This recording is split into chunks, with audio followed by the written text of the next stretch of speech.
Di sebuah desa kecil di pesisir pantai Sumatera Barat, hiduplah seorang janda miskin bernama Makundang.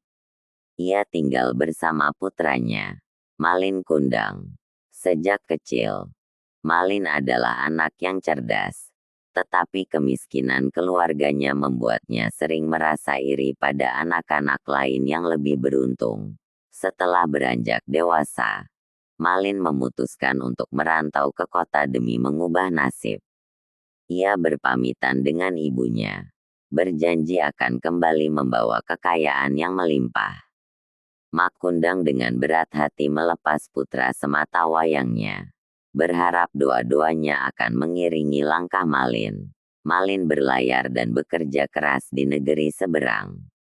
Bertahun-tahun ia mengumpulkan harta, hingga akhirnya berhasil menjadi seorang saudagar kaya raya. Namun, dalam perjalanan hidupnya, Malin mulai melupakan asal-usulnya.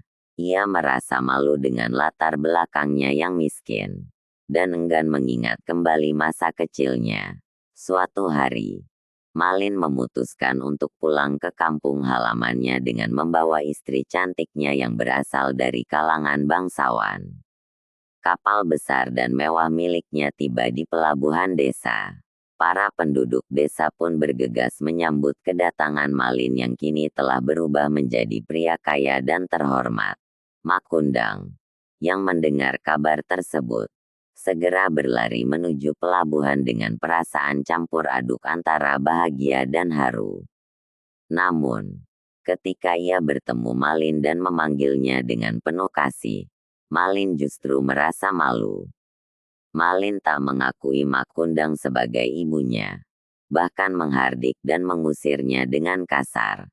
Makundang yang hatinya hancur, memohon pada Malin untuk mengingat janjinya dahulu. Namun, hati Malin telah dibutakan oleh harta dan status. Ia memerintahkan anak buahnya untuk mengusir Makundang dari hadapannya.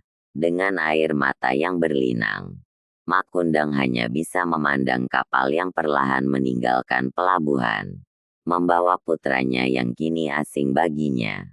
Dengan hati yang terluka dan penuh kepedihan, Makundang berdoa kepada Tuhan agar Malin mendapat balasan atas perlakuannya.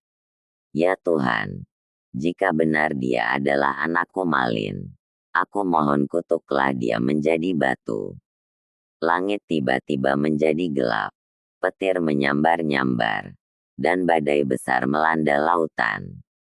Kapal Malin hancur diterjang ombak besar, dan tanpa ada yang bisa dilakukan, Malin dan semua yang ada di kapal itu tenggelam.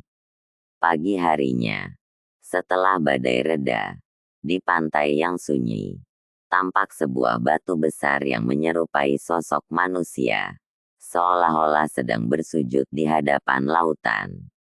Batu itu dipercaya sebagai wujud Malin Kundang yang dikutuk menjadi batu oleh ibunya sendiri.